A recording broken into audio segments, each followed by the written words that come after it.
What's up, everybody? It's Pavise here, back sooner than I thought with another Fire Emblem Fortunes Weave discussion. Now, you may have seen the last one posted on the channel, and you may have seen that literally like hours after that was posted, the preview embargo was lifted and everything we talked about got talked about. So once again, joining me is Mecca. How you doing, Mecca? Hey, what up? How's it going? It's going good. I'm excited to talk about more Fortunes Weave stuff. They showed off a lot. And just as a quick kind of rundown of what we are and are not going to talk about, because there was so much shown. So to limit the scope of the discussion and kind of keep it focused on what we wanted to talk about, we're going to be keeping a focus on mainly gameplay topics. So if you're looking for character analysis, story analysis, and specific details on like what was shown about each character and their story, we're not going to talk about that here. One, because we don't want to spoil ourselves. I think both of us, since we're excited for the game, we kind of want to let the story, tell itself. Yeah, you can only play a game blind the first time, right? So might as well give ourselves that opportunity. Exactly. So if you're looking for a spoiler-free or spoiler-ish free discussion, that's what we're going to try and offer here. But yeah, I want to hop into a thing that a lot of the previews mentioned and showed, and that was the variety between the routes and the amount of differences between the routes kind of right off the jump. Because this was one of my concerns, that maybe the beginnings of each route would be too samey, but from what the preview showed, the routes look different in very significant ways. Yeah, what I saw in some previews is that the very beginning, I think we kind of predicted it in the previous conversation, is that you would get your like little tutorial maps in the bad future with Eshmel, and then you go and you get your different journeys from each of the lords. But even once you get to the Colosseum part, what's the city called again? Daxian. There's still a lot of variety in what order people unlock things and how they go about traversing the world. And I mean, these previews that got shown now that the embargo got lifted off only show up to chapter 5 from the top of my head. So we don't know that it's going to be a trend for the entire game. If it keeps up, it could be really good. But at the very least, we're happy that the beginning is not repetitive. Yeah, I thought it was fascinating. A lot of previews mentioned different mechanic unlock orders, where in a certain route, you'll interact a mechanic right away. And then in other routes, you wouldn't encounter that mechanic until like chapter 4 or 5. And I think that's a really interesting and smart approach, to be honest, because it means when you're switching routes, you're going to have different access to different tools at different timings, which just fundamentally changes how you have to play each route. So I think that's a smart decision, and also lets things make sense in the context of their story, right? Where they literally haven't learned this thing yet. So why would they do it in a battle? That kind of thing. They literally don't know. So I think that's actually a really, really good approach. I think it makes playing each route just feel unique, even on the fundamentals of you just unlock things in a different order. Yeah, it was one of the things I was more than a little worried about when I first heard you could do parallel playthroughs, because there's just so many things that could be very repetitive and very boring like that. Now, just as last time, they answer one question and raise a million more. And one of those questions that I have now is, will this be a trend for the rest of the game? Because I think in the past, Fire Emblem has done a lot of things. They put all the good stuff in the front, give people a good first impression, and you can sell them for the rest of the game. Like, if you give them good expectations based off the previews and off the first 5 chapters or so, then they'll probably be hooked, and from there they want to finish the game, because people want to finish what they started, and they're into it. It's fun. So really hope that this will be consistent throughout. Now, obviously, at some point you run out of mechanics to explain, and then once you're settled in, the gameplay loop is complete, it's set up, then there's no more need for like different orders of introducing things. And hopefully things will still be fun and interesting and varied between the routes from like chapter 6 onwards. That's what I'm really hoping for confirmation next, but I don't think that confirmation will come until I actually play the game, but I'm really hoping it does. Yeah, feeding into what you were just talking about something feeding across the whole game, was that literally what you are doing on the world map between each character is different. Like in terms of what your objectives are like the whole, you know how we saw the different mechanics last time of like characters, you know, like Leda goes on tour, and Kai's like, you know, taming animals, and you know, Dietrich's able to reveal things on the world map. It's not just that those are their abilities. The previews went a layer deeper and are like, you have unique goals and objectives when you're navigating this world map based on what character you're playing and based on their skill set. So like Leda going on tour and doing those tours is like a kind of core thing when you're playing that route that you are doing on the world map. And as a result of the world map having limited turns, you are structuring your world map time around that. And I really like this. I like the idea of putting, you know, each character into the same space, this big open world map, but the differences of, you know, what their abilities are and what their objectives are, shaping that experience to be something different for each route, to give each route, again, that variety and feel. Yeah, I do really like that as well. And it's just one more thing that will make a parallel playthrough a lot more easy to get through, even if some things are the same, like this being different is really nice. Do we know that there's like zero overlap on what happens on the world map? Because what I have in my head, I don't know if this is correct, but what I have in my head is that you can still have like skirmishes on the world map for everyone, or is that just like a Dietrich thing? There is shared mechanics for sure. No, there's shared mechanics and shared, like, even this is less the world map, but quest lines sometimes go out into the world map. But sometimes there's shared quests like across each route that'll go into the world map. But the core kind of like, you know, offering of like what you're doing on this world map is based around your character. At least that was what the impression of the previews when they were talking about gave me. But there's definitely shared stuff too. It's good, because I do remember like Kai, for example, being in a skirmish somewhere, and I thought that was like a Dietrich thing for a little while. I thought, oh, what if there's like no overlap? Then it's almost like not even the same thing anymore. That's fine. That's good. Yeah, Dietrich's whole thing is that he's supposed to just kill. Like, he's supposed to literally wet his blade with the blood of enemies. So that's why he can reveal like where enemies are hiding, so he can go kill them. Like, that's his world map, like, playstyle is just go skirmish and kill people, which is crazy. But like, you think they hide better, but his sword is just like Marco Polo kind of thing. He's just like Marco, and the enemies are like Polo. Yeah, Marco Polo, and then the enemies yell back Polo. It's actually, you know, pretty sick ability. You know, it looks a little weird in practice, but you know. But yeah, I'm really excited about this, and this feeds into other gameplay structure stuff, because from what I heard from the previews, they said it was a 30-30 or 33-33-33 split between traditional Fire Emblem maps, being in Daxian, and being on the world map. If a third of the game is in this world map space, I think it's really important that the routes don't feel samey, or that there is enough unique or distinctiveness between what you're doing here between characters to give it that unique kind of texture to each route. I would assume Daxian is probably going to be the most similar across all three routes in terms of what you're doing. So I think it's really important that this chunk feels unique. Definitely true.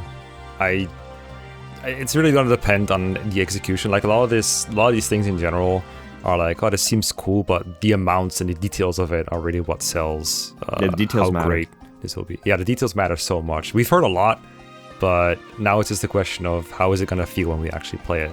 And I think with the world map especially, this really goes for the world map portion in general. Yeah, I think what has me positive is that the previews were talking about this in a positive light, but then also you have to take into account with previews that, like, again, it's the early game where it's easier to have things be harmonious in an early game rather than, especially in a game like Fire Emblem, where there's the mechanics kind of are so emergent over the course of a, you know, game. Like when your character growths get out of control and you've been doing the same thing for, like, you know, at this point maybe 30-50 hours, because this seems like a very big game.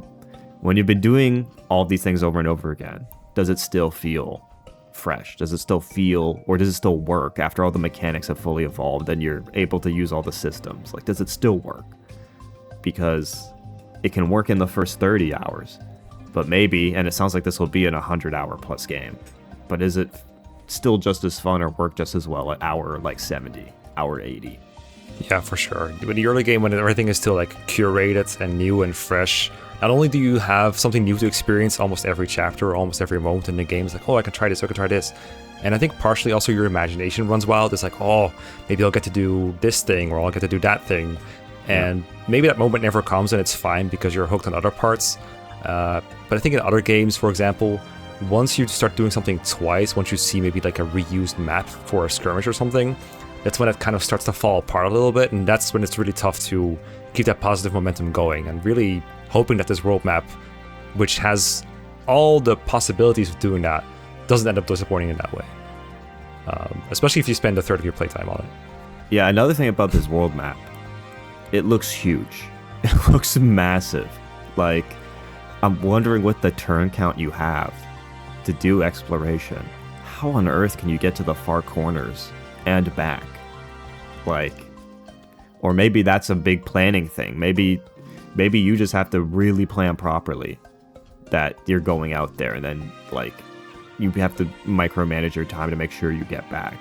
I've noticed that one of the reviewers said not only do you have to like plan where you're going properly, but you also have to get back. Not just like you won't make it for like the next battle or whatever, but like just any events that you want to see at the Daxian. You have to be like, okay, it takes me like a week to get there and a week to get back, so I have to make sure I actually get back in time. I thought that could be a really interesting way to limit what you can do. I think one big catch with this kind of system, that the kind of counter systems that this game has and Three Houses has and some of the games in the franchise have, is that a counter system can often feel like really interesting from a micromanagement perspective, but they do have to make the game in a way where people don't get stuck, like don't miss too much content. So they have to be pretty lenient, and because they have to be pretty lenient, it means you can put less, you can't do as much planning intensive stuff because a lot of people might miss them. So it's a really hard balance for developers to strike, and I'm really curious how they did that in this one, because it looks like they did it right if you listen to what the reviewers say. Yeah, I'm curious. Again, this gets into the long-term execution, right? I'm sure this world map system will be fun early on when you're still figuring everything out. But then, later, is this micromanaging or time management still fun? And yeah, will you get FOMO of like stuff happening that you're missing because you're out exploring? Right. Based on your turn count.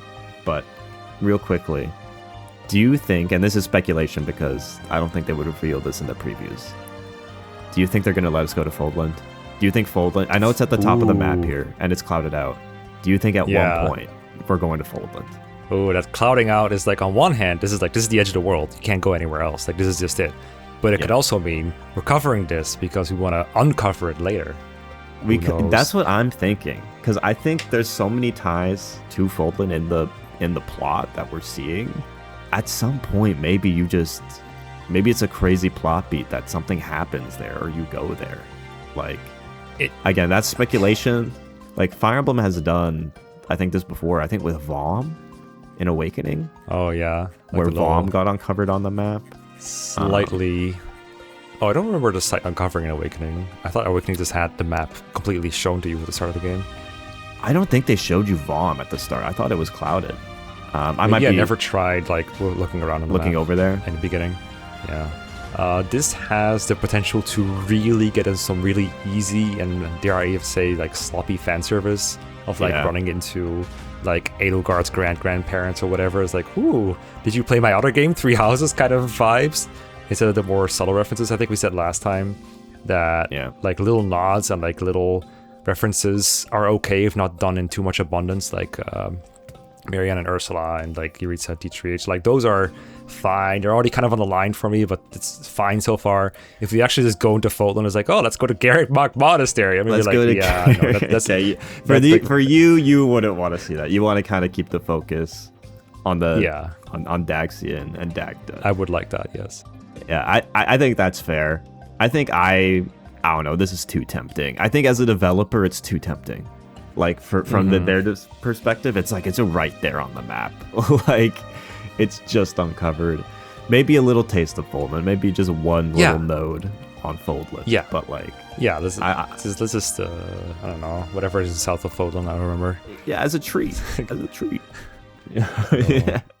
You were talking about the FOMO thing. And this is something I've seen come up a few times.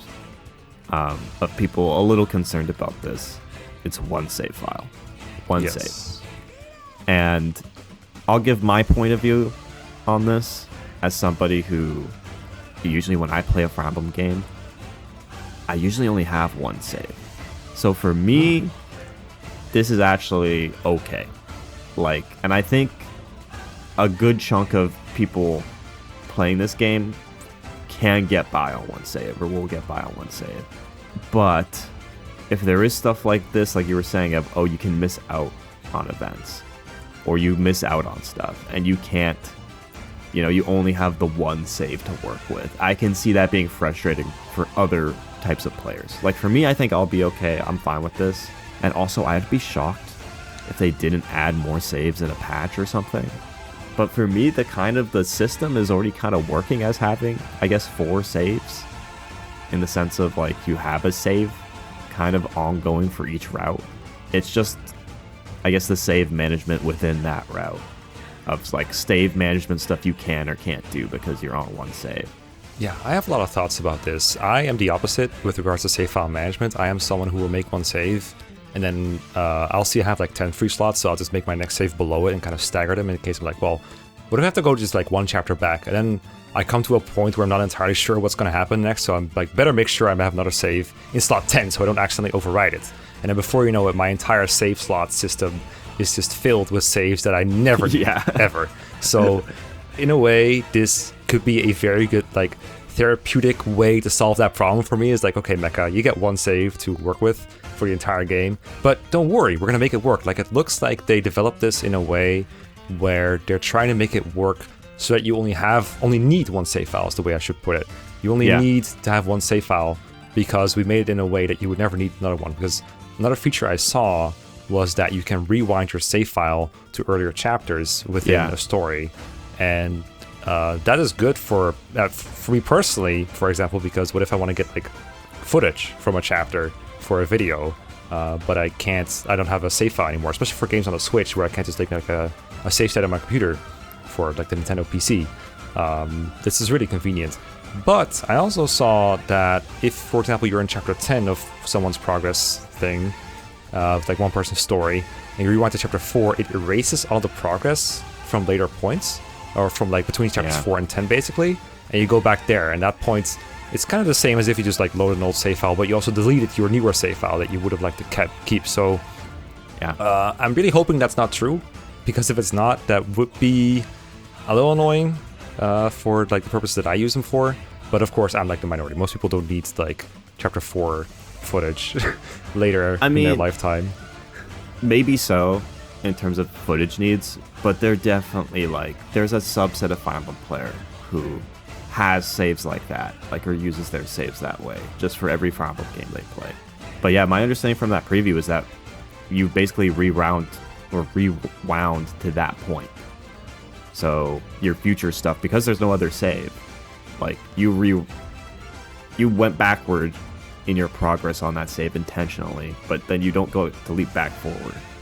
That was my impression of what was said. So I think there are gonna be people who find that frustrating, and that's why, again, I'm surprised if they don't add, multiple saves. Maybe there was a technical restriction. Yes, like of why they couldn't do this. Maybe they were using the save file system itself to do these 4 separate routes. Like, and then adding a save file system of a save file system was like just not worth it for release. But I'd be surprised if we don't get something in a patch after the game comes out that allows additional save files. I think it's been a thing in the past where what was a Fire Emblem game? It released with less saves, and then it gave you more in Three Houses had, I want to say, 5 or 10 save files, and people thought that was way too little because there were 3-4 routes that you could play, so you'd get a little over 1 save slot per route that way. And then when they released Maddening Mode, was it called? They updated it to like 25 slots, which was much better.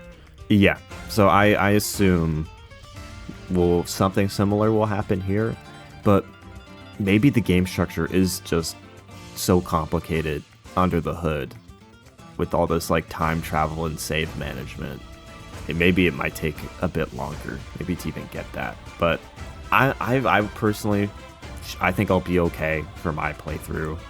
I'm not the one who's using the save file system like this, but I can see why some people are not happy about this. But another point though that I want to quickly make before I forget, you can make multiple profiles on your Switch and Switch 2 to have different save files. So there's a workaround. I don't know how intended that is. It doesn't really matter how intended it is, but if you're someone who really wants to have multiple save files, that is just a potential workaround to one save file. Yeah, the difference, I saw people mentioning that too. And I think that as a stopgap until, it goes in for real, I think that should, at least let people get by. All right, moving on to some of the maps we saw and some of the map objectives that were shown off. It seems like we're definitely switching up the objectives and the map designs, like dramatically per each route.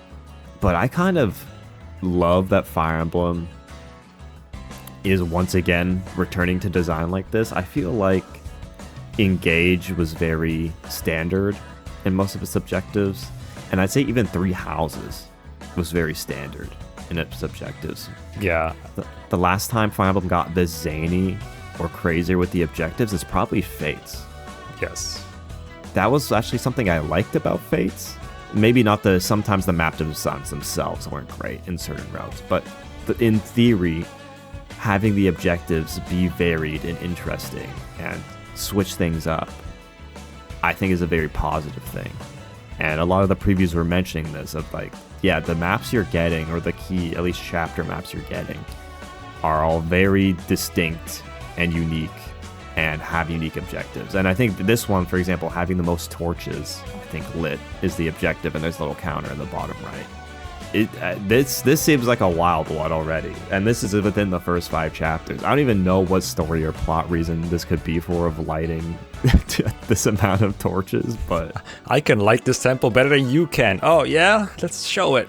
Yeah, my interior design skills, my interior lighting skills are way better than theirs. Let me into the games. Like I don't know what the story reason here is, but I'm glad Fire Emblem's kind of returning to exploring this more. Because I think I'm kind of over having every map be route or kill commander. Yes. There were some like variations within like Three Houses and Engage with like killing commanders, like having multiple commanders helped a lot. But the maps themselves, especially in Three Houses, were just not super interesting in this regard. I generally think that main chapter objectives are slightly overemphasized by the fan base with regards to like how interesting map variety is. I think what's more important is often not how you end a map, but what happens while you play the map, as it were, like side objectives and like what kind of enemies you face. And we don't know a whole lot about those, but at least having a main objective that is completely different allows for more things like that to be going on, like lighting torches. Like, do you prioritize doing that over killing an enemy that is lighting enemy torches? Who knows what's better? Maybe you focus all in on one way, like killing all the enemies before they light the torches, and they just have, free roam to light whatever torches you want.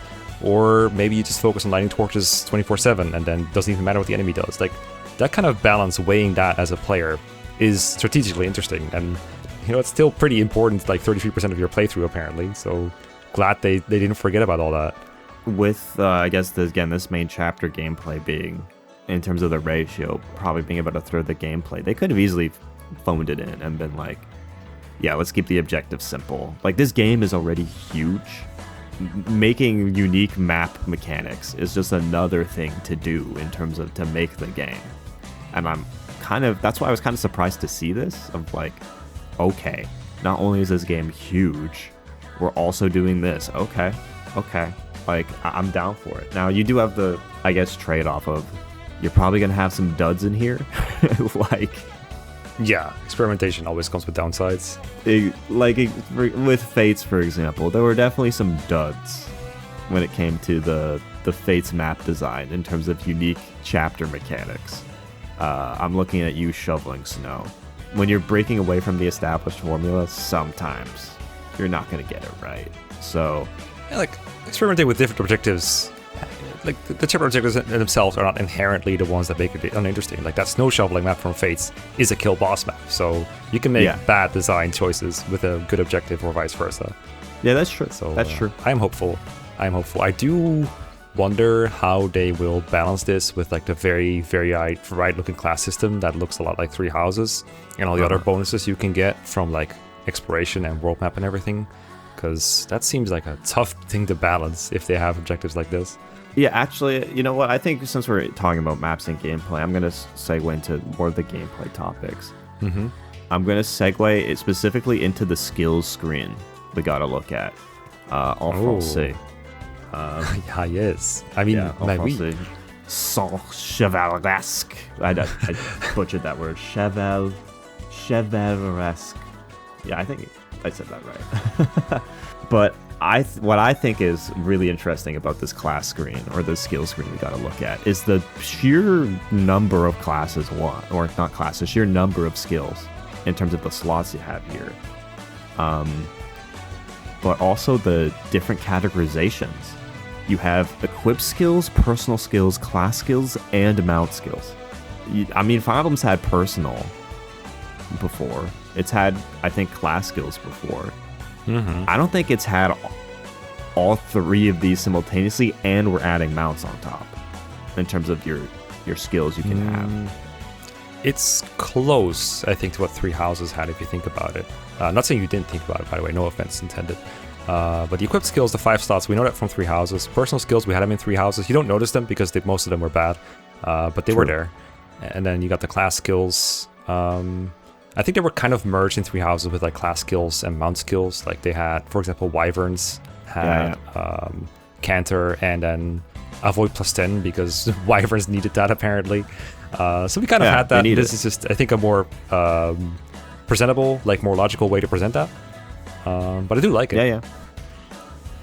Yeah. I mean, I think what interests me here is actually the mount, because like, you get different mounts, right?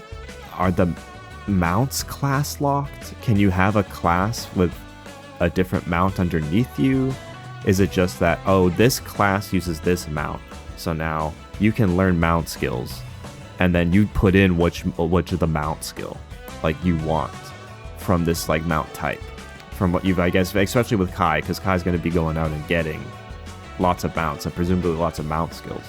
So, you know, I'm very interested to see how that, you know, plays into things. And also, and I think it's going to matter in a cast of this huge that the skills or the personal skills, you know, help these characters feel distinct. Just because there's so many. That's a very good point. That's a very good point. Do you know if that mounted skill slot is present on all characters, not just Kai? Is there evidence of that?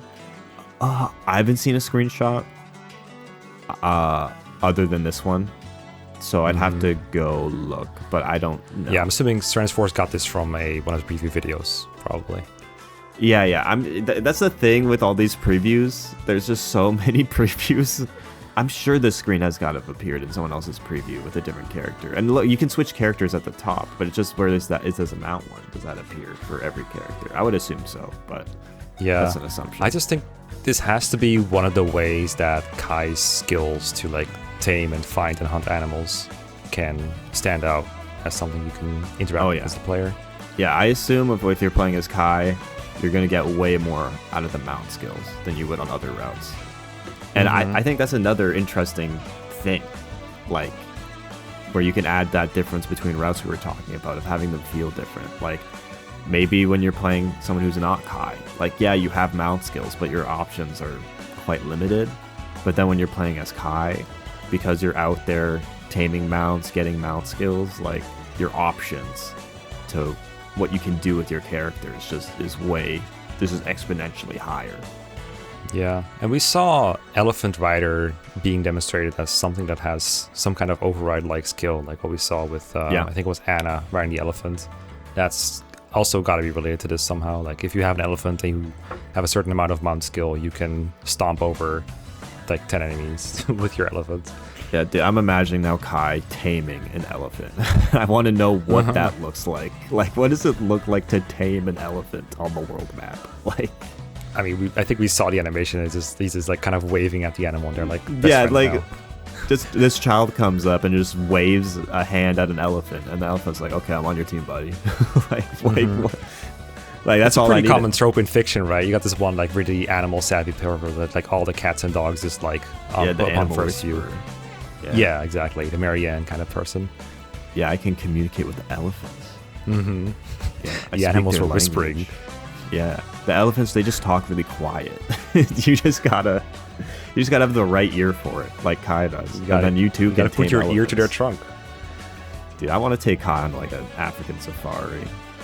And like, you know, just have him work his magic. I guess that's what his route is going to be when you're on the world map. Getting more into skills and abilities, though, rather than modern AU fan fiction about Kai on an African safari, I want to talk about the Overblaze as well. Yes. This is a fascinating mechanic. I think we were talking about in our last discussion, like, okay, how are we balancing these blaze arts? Like, if you're using them all the time, what's the downside? Yeah, they spend HP, but like, what is the actual downside? Or why wouldn't you do it as much as possible and then just heal, right? Like, why wouldn't I blaze art heal, blaze art heal, blaze art heal? And this seems to be the game's answer of, if you use blaze arts too much within a chapter, you go into this overblaze state. I'm really interested to see how this affects game balance, and if this actually works as a deterrent from using these blaze arts all the time. What I saw in a preview was that he said if you use it too much, you do go into Overblaze, and that caps your HP, like your max HP, to the point where you can't like just heal people to undo the damage that the blaze arts did to you. But you also get a substantial stat boost from doing it. I don't know how big it is. I think it's substantial. Literally the word they used. So that is really interesting to me, because I didn't expect him to, on top of punishing overuse of blaze arts, they also added another incentive to do it. Because if you look at how strong they are already, you wouldn't think that would be necessary. And giving a substantial stat boost to a unit that is using the really strong thing already, I wonder how that is going to shake up the game and why they thought that was necessary, because it looks like they didn't really need such a deterrent. And if you...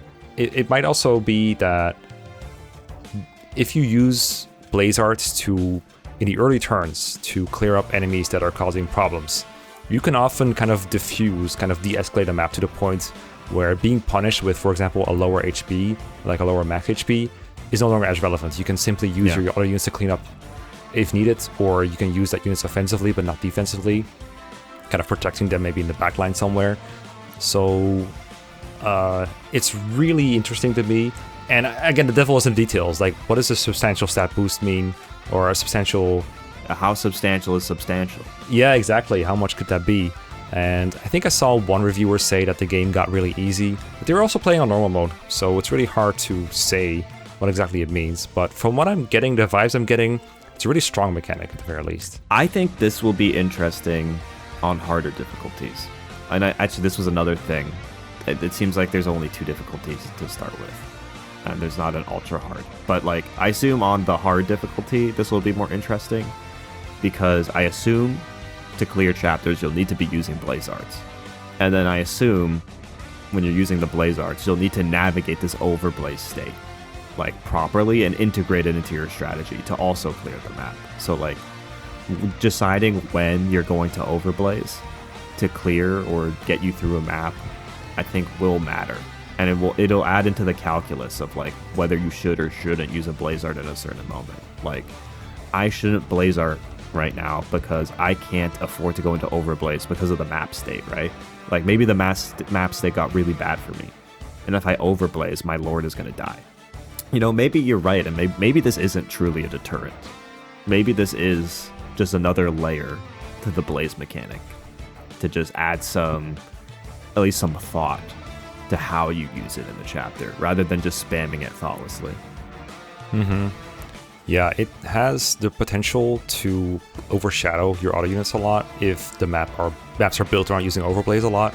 and everyone else is just kind of on support duty to make sure you can use Overblaze to eliminate the biggest problems, and hopefully other units will still play a big part in trying to defeat the chapter. Because if everything is just about your lords and no one else matters, that is not going to help other units distinguish themselves from one another or make the gameplay more interesting. Yeah, they're not Overblaze, they're just regular Blaze. Like, or they don't even have Blaze, actually. They don't even have Blaze Arts. They don't even get to Blaze it, man. That's tragic. But yeah, I think we said this in the last preview discussion too, of like, hopefully this isn't too over-centralizing in the gameplay.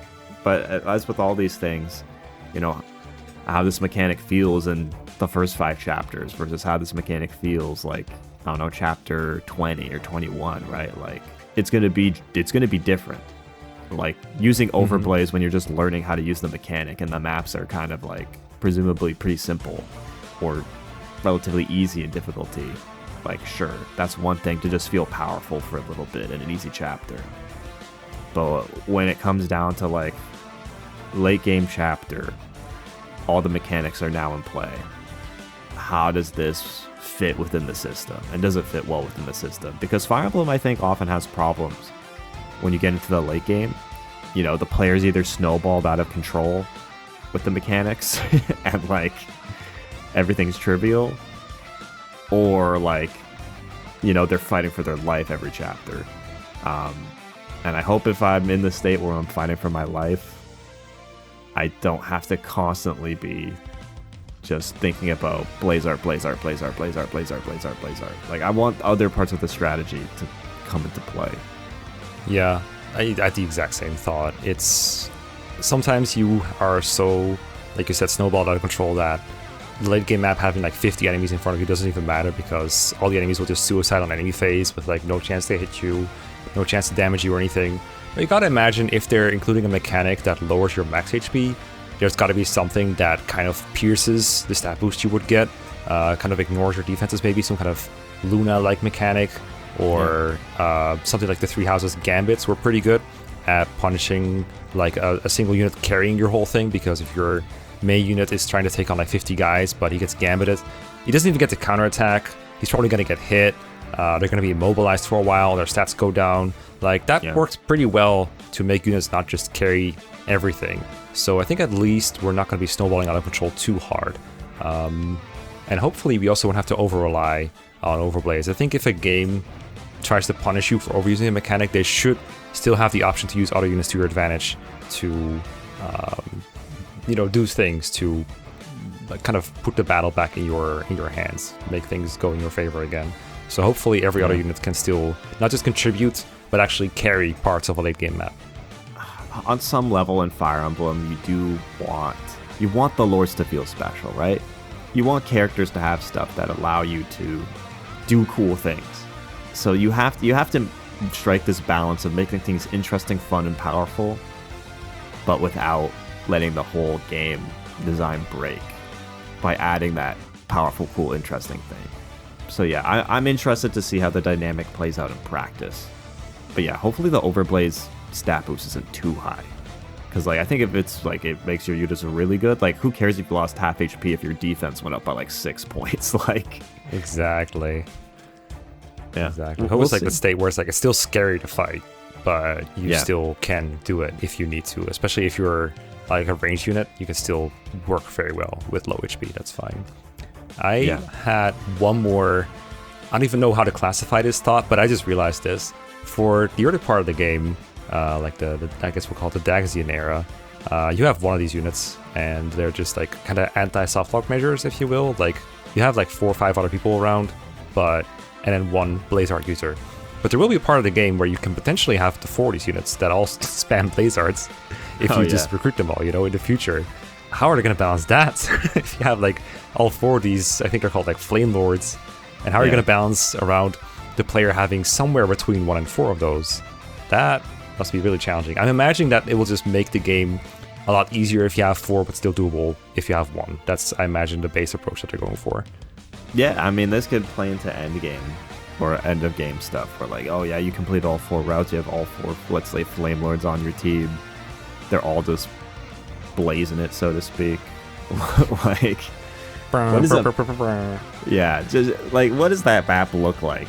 Like, how do you design a map where you've got 4 of these things all working in tandem? But maybe that'll be fun as hell. Like, I could see it being fun finding ways to synergize all these crazy blaze arts together.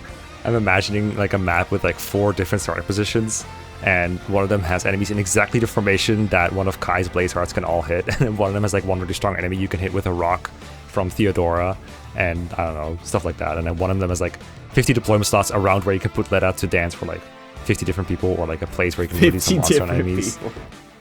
Yeah. 50 person dance is crazy on the range. Hey, look, this game is a cast of like 50 to 60 characters. I'm sure we can fit them in there somehow. Yeah, we can find a way to dance the entire cast with the Leda Blazer. Yeah. Like, Call it a massive performance. Let us going into concert. She's going on tour. yeah, concert tour. We're dancing for actually 50,000 people in one stadium. Yeah, everyone's blazing. Everyone's blazing. It's gonna take place on the 20th of the 4th month. I'm calling it. Oh yeah. Okay. All right. I think that's enough on Blaze Arts. I want to talk about some of the meta systems at play here in Daxian. We have this Renown system that also ties into this, like, I guess, tutorial system as well. This is the tutorial screen, but you gain Renown, and Renown gives you, like, bonuses and... It's like the Engage achievement system, and I think the 3 houses, like, statue system in one, from what I can understand. Okay. We have a screenshot with the GI. Live reaction. We have 3 live reaction panels who are absolutely stoked about all these Renown perks. Whoa. Unlocking Feast in the World map. Oh my god, I can't wait for this game. Yeah, but yeah, I think your characterization was right. Of like, this is a few achievement and statue systems kind of rolled up into one, where doing things raises your Renown, which then unlocks certain mechanics and things that are just around. It looks specifically like a lot of stuff on the map, and in Daxian is mainly the effects here. Like, you've got in meals getting a boost, new mentor lessons, new like enhancing effects of training. They seem pretty standard. You know, it says improves or expands, but you don't really know. It doesn't say the quantity or how it expands said thing. Adds manuals to the item shop. I actually don't know what that means. Could be skill manuals, I guess, but that's just speculation. I see a lot of lessons or mentor lessons here that get opened up basically at each level. So I assume this will have to be important. Mentoring, new lessons from mentoring. That would be I'm trying to think of what mechanic this ties into. I don't remember seeing that before. Yeah, maybe there's an activity. It has to be. We're looking for things like the arena watching, or like watching other people fight, or the cleaning the temple, that kind of stuff, right? That's the kind of activity that mentoring would be, probably. Yeah, I might have to go look for what this actually means, because it seems like this will be a key thing for Renown, is all these new lessons that you get. But otherwise, it looks like pretty standard stuff. And then the actual kind of adventure screen seems like kind of how you build up Renown in the early game, where you have all of these, like, looks like Anna's the one, or is this just an Anna ad at the bottom? I think Anna just bought advertising space on the adventure guide screen. But yeah, this seems to be kind of like, because this is very early, this is Renown level 1. Yeah, get discount training is just one of the things you can do to get Renown, I guess. And then Anna's like, yeah, I can do that. I got you. Yeah, it also, I like how this menu literally splits between Daxian and World Map very clearly. It's like, hey, this is the stuff you're doing here. Here's what you get here. Here's the stuff you're doing here. Here's what you get here. And it definitely feeds into the structure that they seem to be building here of this game loop of main chapter, Daxian World Map, main chapter, Daxian World Map, main chapter, Daxian World Map. But other than that, this system, I don't know actually how much there's to talk about this system, but it seems like an interesting just, meta layer on top of the core game to just make engaging, or give you a reason to engage with some of the core systems to get some boosts and bonuses. Mm-hmm. Did you also hear that the things you do in Daxian actually don't cost like time? that they will pass I time did like hear the that. world map activities do. Yeah. Yeah. It looks like those turns So- are just for the world map, which is interesting. Yeah.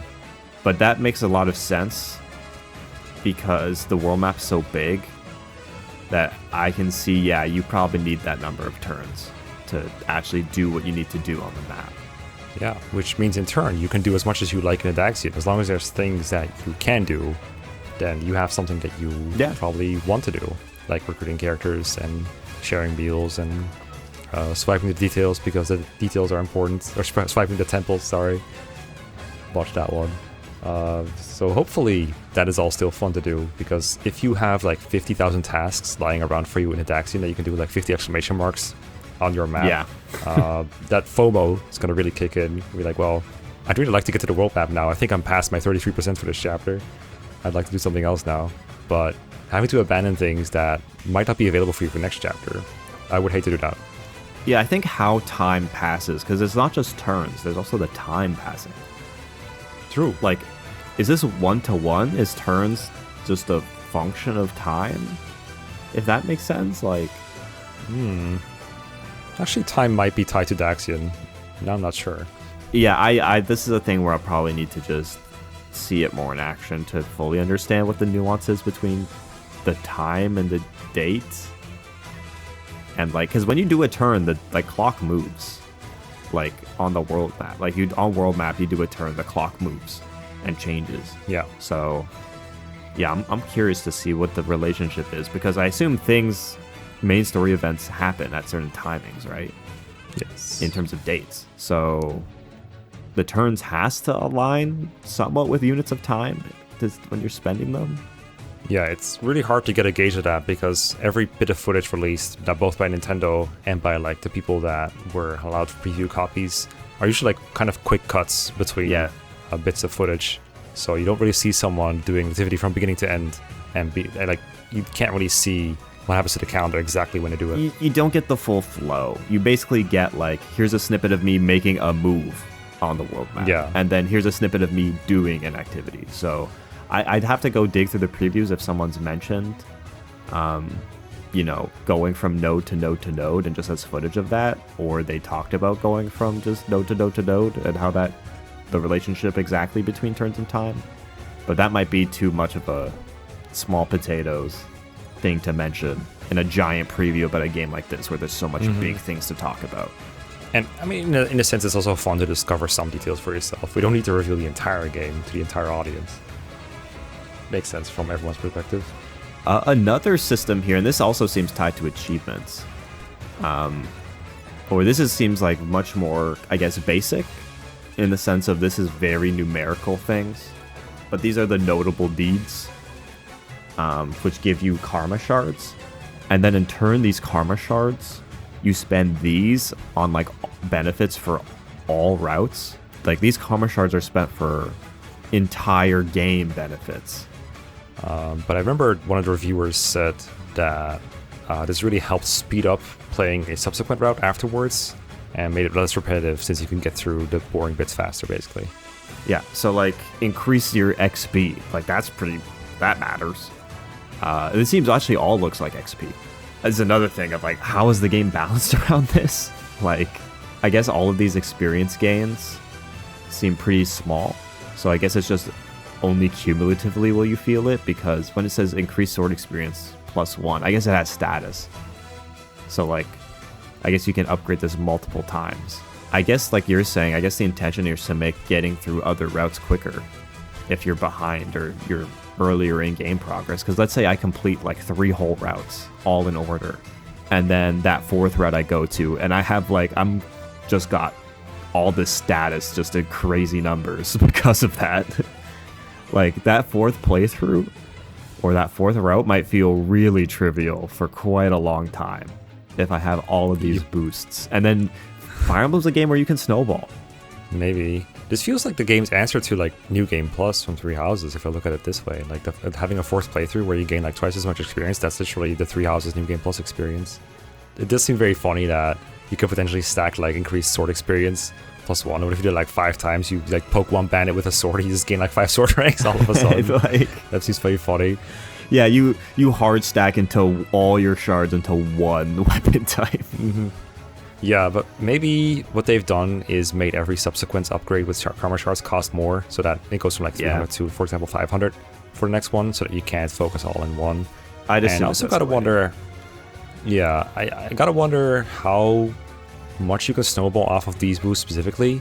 The experience is the big one. If you gain a lot of levels very fast, then you can get out of control very fast, because like a couple points of speed, defense, strength, magic, and those kind of stats, those thresholds matter a lot.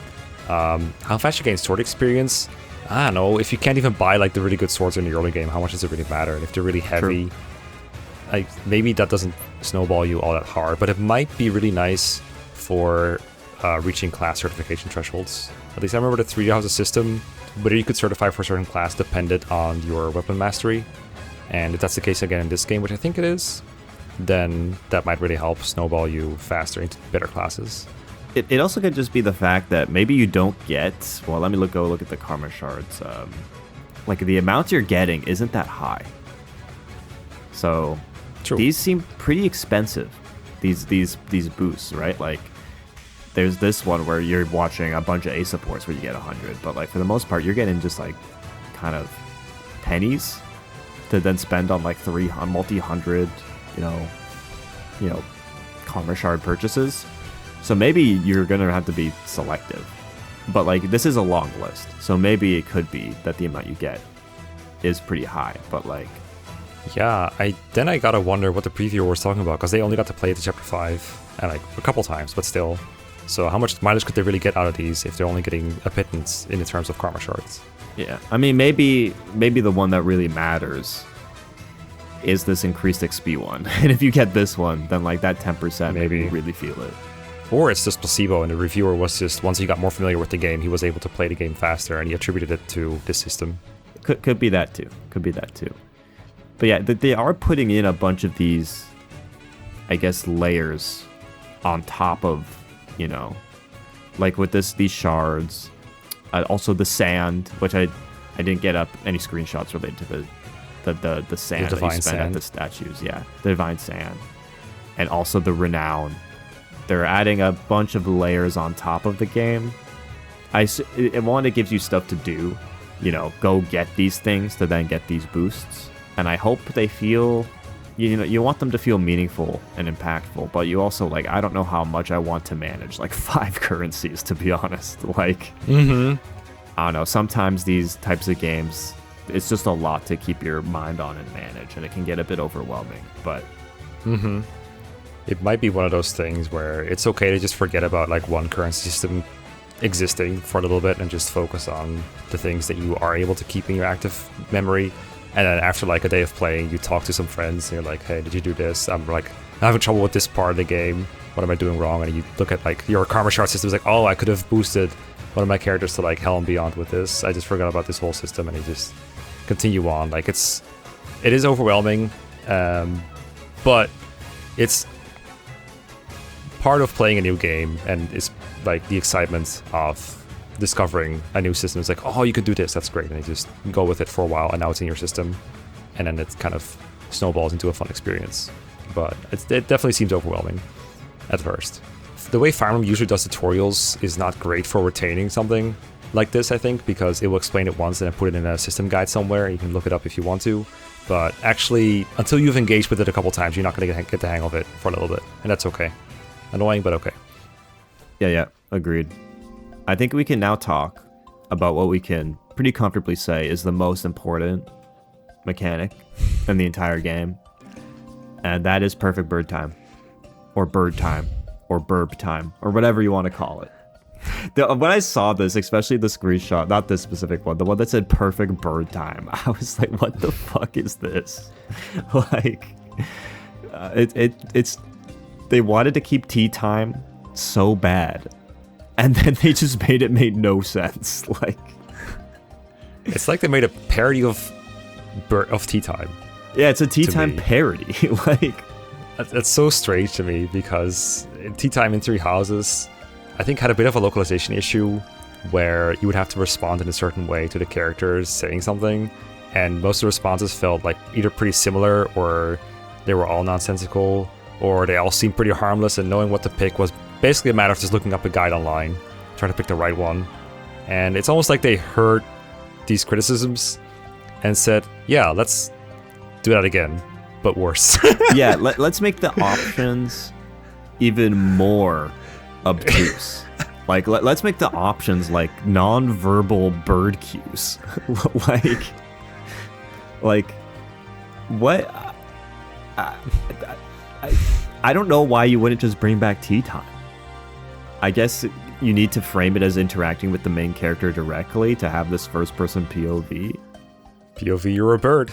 But yeah, this mechanic is just so silly. Like, I guess, like, they had tea time, they could put it in, so they put it in. But, like, this is one of the most, like, why mechanics I think I've ever seen in Fire Emblem. Of, like, why is talking to a bird like a mechanic here? These options feel so weird. Like, gaze intently, turn away, or cling to your perch. And there's a wrong answer. Like, there's a wrong answer to give as a bird. Like, which I wasn't aware was a thing. I wasn't aware that birds could give wrong answers. Or I guess not even answers, just wrong cues. Mm-hmm. They could do wrong bird things. I would have really enjoyed it if they made it impossible to give a wrong answer. It's just always perfect bird time. Yeah, always perfect bird time. All times with a bird are perfect bird time. What do you mean? Yeah, every time. If you're with a bird, it is perfect bird time. Bird is the word, as they say. Yeah, bird. Yeah, bird is the word. But one thing I'm interested in is, like, what will the characters, like, we saw a few interactions with the bird, but, like, are characters gonna drop, like, are they gonna trauma dump on the bird? Like, people trauma dump on their cats. It's not that weird. Yeah, people trauma dump to but animals kind of out in the open. Time. Like, but are we gonna get some, like, key lore just randomly through, like, fucking perfect bird time? Like, I don't know why, strange white bird, but I just feel so comfortable talking to you about my revenge fantasies. I don't know. Yeah. Do you want to see my revenge list crossed out with blood? Like, clings to perch. Clings to. Like, look, I'm sure. If anything else, this mechanic will lead to some very humorous interactions. You know what they should have done, actually? The first reveal of the game should have just been the perfect bird time screenshot and nothing else. Like, this is the new Fire Emblem, guys. This is it. You know, memes make for pretty good marketing. That actually would have worked, I think, in today's day and age. It would have worked.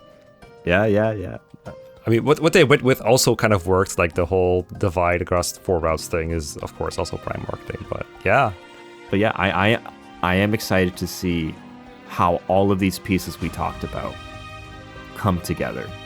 Because in isolation, I think all of these things are really interesting and cool. And from the previews and the tone people took, it sounds like they come together well. But you don't really know until it's in your hands, and you also, especially with Fire Emblem, you don't really know until you're in chapter like 15, 20, if the systems are actually working. Yeah, I'm confident they will work in the early game at the very least. I think the reviewers were allowed to play their copies past the first 5 chapters. It's really difficult to talk about only the first 5 after you've already played, so if I were in their shoes, I would probably play the first 5, completely write, script, record, edit my review before I move on to the rest of the game, because if everything thereafter is going to give you a different impression, how do you even, like, do your first 5 chapter review? That seems really difficult, so I'm just going to take their word for it that they're just talking about the first 5 chapters when they're talking about what they've experienced. I mean, my impression is that these are their review copies. Like, these are the copies. These are the review copies. This is the final game. They're playing it now. This was just all they could talk about. Which is crazy, because they gave them the game, like, over a month before it came out. Which means they thought, we need to give the reviewers, like, literally a full month. A month and a half to actually play the game. Because people were talking about their hour counts being, like, 30, 40, 50 hours at this point in the game. Which is crazy. Like, this game, if nothing else, is going to be massive in terms of just the literal size of the game. I think that's what they really try to emphasize, both the reviewers and I think possibly Nintendo themselves, like really just emphasize just how massive the scope is and how many things there are in there, how woven together it is, as it were.